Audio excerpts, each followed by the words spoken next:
Welcome back to day 18. We are in the final week. We've only got a couple wines left this year. It's been an absolute blast. So thank you for joining us on this journey.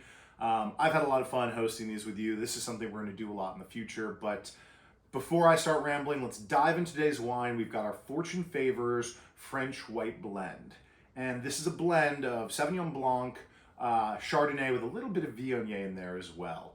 And similar to day 15 and 16, we're actually going to do a comparison with today's wine and tomorrow's wine. We're going to finish off what we call the Judgment of Paris. Now, the Judgment of Paris pays homage to the very famous wine competition from 1976, where, to the shock of the world, wines from Chateau Montelena, as well as a couple other Napa Valley wineries, actually beat some of the biggest names in the industry, some of the most well-known French wines.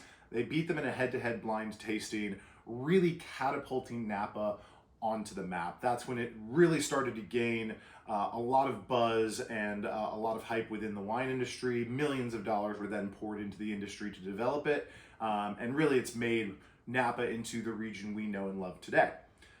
So the Judgment of Paris famously hinged on a Chardonnay from Napa being a Chardonnay from France.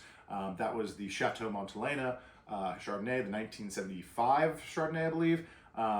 Could be 74, don't quote me on that. But we're going to dive into our French blend first before we get to our Napa blend tomorrow. As I mentioned, this is Sauvignon Blanc, Chardonnay, and a little Viognier. And the reason we paired those grapes together is because Viognier can be a little overpowering, specifically traditional French Viognier.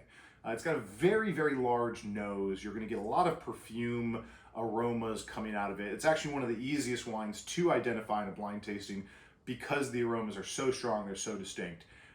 Sometimes that can be a little off-putting, and so what winemakers will very often do is they'll blend in some sort of high-acid grapes like a Sauvignon Blanc or like our Chardonnay, which was aged in stainless steel, a little bit higher acid, and try and just tone down the aroma so that you can have a really balanced, pleasant wine that you can sip and smell and enjoy and don't feel overpowered by. So let's give our 2020 Fortune Favors White Blend a try here.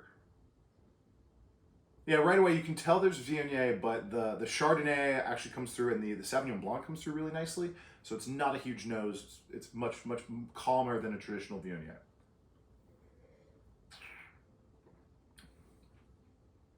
That's a really lovely wine. The finish is really smooth.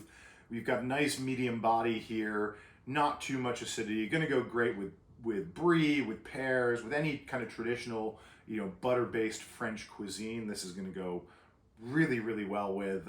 This actually might be my favorite white wine of the kit so far. So far I'd say France is off to a very strong lead. We're going to come back tomorrow, see what Napa can do with their white blend, and we'll see which one we like better as a group.